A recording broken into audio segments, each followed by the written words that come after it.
নমস্কাৰ। এই মুহূৰ্তত আহি পৰিছে ৰাজ্যৰ কেইবাটাও গুৰুত্বপূৰ্ণ খবৰ। ৰাজ্যৰ যিসকল পিএম কিষাণৰ কৃষক আছে তেওঁলোকৰ কাৰণে আহিছে এটা ভাল খবৰ। কৃষকে লাভ কৰিব 2000কৈ টকা, লগতে আন কৃষকে লাভ কৰিব 14ৰ পৰা 15000কৈ টকা। কোনসকল কৃষকে 14ৰ পৰা 15000কৈ টকা লাভ কৰিব? লগতে ৰাজ্যৰ মুখ্যমন্ত্ৰী ডক্টৰ হিমন্ত বিশ্ব শৰ্মাই কেইবাটাও গুৰুত্বপূৰ্ণ মন্তব্য কৰিছে। 2025-26 বৰ্ষৰ বাজেট ঘোষণা কৰিছে বিত্তমন্ত্ৰী নিৰ্মলা সীতাৰমণে। বাজেটত কি আছে এই ভিডিঅ'টোৰ মাধ্যমত সবিশেষ তথ্য জানিব পাৰিব। ভিডিঅ'টো চাই থাকিব।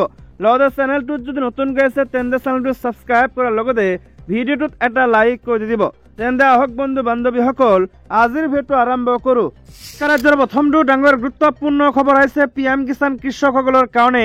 কৃষকসকলৰ কাৰণে আজি অলপ পাছতে আহিছে ডাঙৰ গুৰুত্বপূৰ্ণ খবৰটো। প্ৰধানমন্ত্ৰী কিষাণ যোজনা কৃষকে কেতিয়া লাভ কৰিব 2000 টকাৰ 19 সংখ্যক কিস্তি।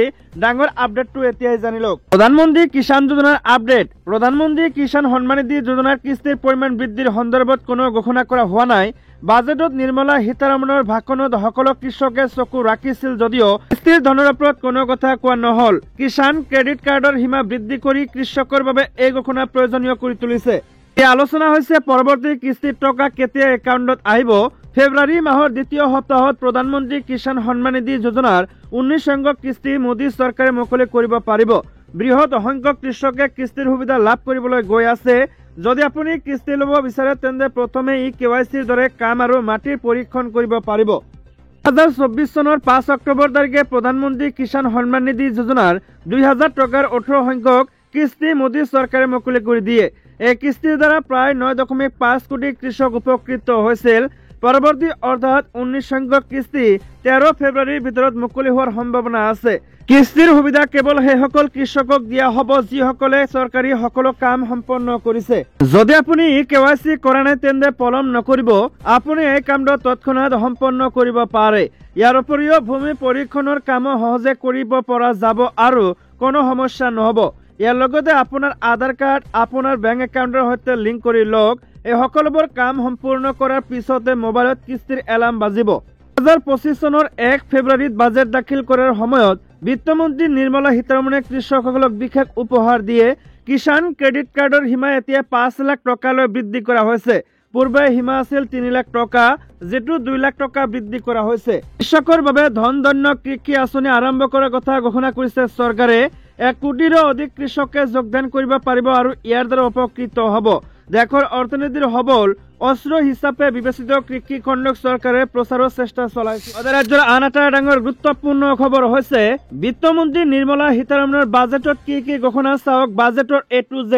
আজি বিত্তমন্ত্ৰী নিৰ্মলা সীতাৰমণে দাখিল কৰে 2025 বিত্তীয় বৰ্ষৰ পূৰ্ণাংগ বাজেট। এয়া মোদী চৰকাৰৰ তৃতীয় কাৰ্যকালৰ প্ৰথমখন পূৰ্ণাংগ বাজেট। বাজেটত বহু গুৰুত্বপূৰ্ণ ঘোষণা কৰে বিত্তমন্ত্ৰী নিৰ্মলা সীতাৰমণে। অসমৰ বাবে বাজেটত আছে ডাঙৰ ঘোষণা। লগতে কৃষক কৰদাতা আৰু কৰ্মসংস্থাপনক লৈও বহু গুৰুত্বপূৰ্ণ ঘোষণা কৰা হৈছে বাজেটত। চাওক বাজেটৰ প্ৰতিটো গুৰুত্বপূৰ্ণ ঘোষণা কি আছে নিৰ্মলা সীতাৰমণৰ বাজেটত। প্ৰধানমন্ত্ৰী ধনধান্য কৃষি যোজনাৰ ঘোষণা কৰে বাজেটত। ইয়াৰ জৰিয়তে 100খন জিলাত ল' প্ৰডাক্টিভিটিৰ ওপৰত গুৰুত্ব প্ৰদান কৰি ইয়াত সংশোধন কৰা হ'ব। প্ৰধানমন্ত্ৰী ধন ধান্য যোজনাৰ অধীনত 1 কোটিৰো অধিক কৃষক উপকৃত হ'ব। কিষাণ ক্ৰেডিট কাৰ্ডৰ জৰিয়তে লাভ কৰিব অধিক ঋণ। কিষাণ ক্ৰেডিট কাৰ্ডৰ জৰিয়তে লোন 3 লাখ টকাৰ পৰা বৃদ্ধি কৰি 5 লাখ টকা কৰা হ'ব। অসমত ইউৰিয়াৰ প্ৰকল্প স্থাপন হ'ব। চৰকাৰে ইউৰিয়াৰ যোগান বৃদ্ধিৰ বাবে অসমৰ নামৰূপত স্থাপন কৰিব প্ৰকল্প। কিষাণ ক্ৰেডিট কাৰ্ডৰ সীমা বৃদ্ধি। এতিয়া কিষাণ ক্ৰেডিট কাৰ্ডৰ জৰিয়তে 5 লাখ টকালৈ ঋণ লাভ কৰিব পাৰিব। বিহাৰত স্থাপন হ'ব মাখান বোৰ্ড। এই বোৰ্ডে মাখানা কৃষকক সহায় কৰিব। বহনক্ষম মাছ ধৰাত উদগনি দিয়া হ'ব। মীন উদ্যোগত দ্বিতীয় স্থানত আছে ভাৰত। সাগৰীয় খাদ্যৰ মূল্য 60,000 কোটি টকা। ইয়াৰ জৰিয়তে আন্দামান আৰু নিকোবৰক বিশেষ গুৰুত্ব দি বহনক্ষম মাছ ধৰাত উদগনি দিয়া হ'ব। লগতে ভাৰতক পুতলাৰ গ্ল'বেল হাব কৰি তোলাৰ লক্ষ্য। ইয়াৰ বাবে আঁচনি আৰম্ভ কৰা হ'ব। ইক'চিষ্টেমৰ বিকাশত জোৰ দিয়া হ'ব, যাৰ জৰিয়তে উচ্চমানৰ পৰিৱেশ অনুকূল খেলনা নিৰ্মাণ হ'ব। উদ্যমিতাক উদগনি দিয়াৰ বাবে কাৰ্যক্ৰম আৰম্ভ কৰা হ'ব। 5 লাখ মহিলা অনুসূচিত জাতিৰ মহিলাসকলৰ বাবে আঁচনি আৰম্ভ কৰা হ'ব। এছএমই সেক্টৰক উদগনি দিয়াৰ বাবে লোন দিয়াৰ বাবে কাৰ্ড জাৰি কৰা হ'ব। MSMEক অধিক প্ৰচাৰ কৰাৰ বাবে বৰ্গীকৰণৰ লগতে সীমা দুগুণ কৰা হ'ব। ইয়াৰ জৰিয়তে কৰ্মসংস্থাপন সৃষ্টি হ'ব। লোন 5 কোটিৰ পৰা বৃদ্ধি কৰি 10 কোটি, ষ্টাৰ্ট আপৰ বাবে লোন 10 কোটিৰ পৰা বৃদ্ধি কৰি 20 কোটি কৰা হ'ব। চামৰা উদ্যোগ আঁচনিত 22 লাখ নতুন চাকৰি সৃষ্টি কৰাৰ লক্ষ্য ৰখা হৈছে। ইয়াৰ বাবে চৰকাৰে সহায় কৰিব। ভাৰতীয় ভাষা গ্ৰন্থ আঁচনি আৰম্ভ কৰা হ'ব। ইয়াৰ উদ্দেশ্য হৈছে ছাত্ৰ ছাত্ৰীসকলক ডিজিটেল মাধ্যমৰ জৰিয়তে নিজৰ ভাষাৰ কিতাপ বুজিবলৈ সহায় কৰা।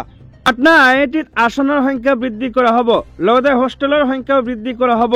2016 চনৰ পিছত আৰম্ভ হোৱা IITত যাতে হাজাৰৰো অধিক ছাত্ৰ ছাত্ৰীক সুবিধা প্ৰদান কৰিব পৰা যায়, পাটনা IITত আন্তঃগাঁথনি সম্প্ৰসাৰণ কৰা হ'ব। AI সেক্টৰক উদগনি দিয়াৰ বাবে 500 কোটি টকা আবণ্টন। পৰৱৰ্তী 5 বছৰত 75,000 নতুন মেডিকেল আসন। নগৰ অঞ্চলৰ উন্নতিৰ বাবে উৎসাহিত কৰিবলৈ চৰকাৰে 1 লাখ কোটি টকাৰ পুঁজি আগবঢ়াব। পাৰমাণৱিক শক্তিৰ বিকাশৰ বাবে ব্যক্তিগত খণ্ডৰ সৈতে সহযোগিতা। পৰমাণু শক্তিৰ বিকাশৰ বাবে ব্যক্তিগত খণ্ডৰ সৈতে সহযোগিতা কৰা হ'ব। পৰমাণু শক্তি মিছনৰ ব্যৱস্থা কৰা হ'ব। লগতে চৰকাৰে স্বচ্ছ প্ৰযুক্তি উৎপাদনত সহায়ক হোৱাকৈ এক মিছন আৰম্ভ কৰিব। সকলো চৰকাৰী মাধ্যমিক বিদ্যালয় আৰু প্ৰাথমিক স্বাস্থ্য কেন্দ্ৰক ব্ৰডবেণ্ড সংযোগ কৰা হ'ব। সকলো জিলা হস্পিটেলত ডে কেয়াৰ কেঞ্চাৰ চেণ্টাৰ স্থাপন হ'ব। আগন্তুক 3 বছৰত সকলো জিলা হস্পিটেলত ডে কেয়াৰ কেঞ্চাৰ চেণ্টাৰ স্থাপন কৰাৰ সুবিধা প্ৰদান কৰিব। বিহাৰৰ ভৱিষ্যতৰ প্ৰয়োজন পূৰণ কৰিবলৈ বিহাৰত গ্ৰীণফিল্ড বিমানবন্দৰৰ সুবিধা প্ৰদান কৰা হ'ব। এয়া পাটনা বিমানবন্দৰৰ ক্ষমতাতকৈ অধিক হ'ব। নতুন উড়ান আঁচনি আৰম্ভ কৰা হ'ব। ইয়াত 120টা নতুন গন্তব্য স্থান অন্তৰ্ভুক্ত হ'ব। 4 কোটি অতিৰিক্ত যাত্ৰীক সেৱা প্ৰদান কৰা হ'ব। জল জীৱন মিছন 2028 চনলৈ বৃদ্ধি কৰা হ'ব। ইয়াৰ জৰিয়তে 100% গ্ৰামীণ আবাদীক সাঙুৰা হ'ব। 2019ৰ পৰা এতিয়ালৈ 80% গ্ৰামীণ আবাদী 80% গ্ৰামীণ আবাদী সাঙুৰি লোৱা হৈছে। 2025 চনত অতিৰিক্ত 40,000 সুলভ মূল্যৰ গৃহ নিৰ্মাণ হ'ব। বিদ্যুৎ বিতৰণ আৰু সংবহন কোম্পানীসমূহক শক্তিশালী কৰা হ'ব। পৰ্যটন বৃদ্ধিৰ বাবে বুদ্ধ চাৰ্কিটত গুৰুত্ব দিয়া হ'ব। বোধগয়াৰ বিকাশ হ'ব। ভাৰতত প্ৰস্তুত কৰা কাপোৰ, মোবাইল আৰু চামৰাৰ সামগ্ৰীৰ দাম কমিব। LED আৰু স্মাৰ্ট টিভিৰ, মোবাইল আৰু ইলেক্ট্ৰনিক গাড়ীৰ দাম হ্ৰাস পাব। 36 বিধ ঔষধৰ আবকাৰী শুল্ক হ্ৰাস পাব। কেঞ্চাৰৰ ৰোগীৰ বাবে বাজেটত ডাঙৰ ঘোষণা। কেঞ্চাৰ ৰোগীৰ বাবে প্ৰয়োজনীয় 36 বিধ ঔষধৰ বুনিয়াদী সীমা শুল্ক সম্পূৰ্ণৰূপে ৰেহাই দিয়াৰ ঘোষণা। অৰ্থাৎ কেঞ্চাৰৰ ঔষধৰ দাম হ্ৰাস পাব।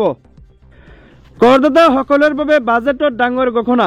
এতিয়া 12 লাখ টকা আয়ত কোনো ধৰণৰ আয়কৰ দিব নালাগে। আয়কৰ ৰিটাৰ্ণ ফাইল কৰাৰ সময়সীমা 2 বছৰৰ পৰা বৃদ্ধি কৰি 3 বছৰ কৰা হৈছে। কেঞ্চাৰ ৰোগীৰ বাবে প্ৰয়োজনীয় 36 বিধ ঔষধৰ বুনিয়াদী সীমা শুল্ক সম্পূৰ্ণৰূপে ৰেহাই দিয়াৰ ঘোষণা। অৰ্থাৎ কেঞ্চাৰৰ ঔষধৰ দাম হ্ৰাস পাব।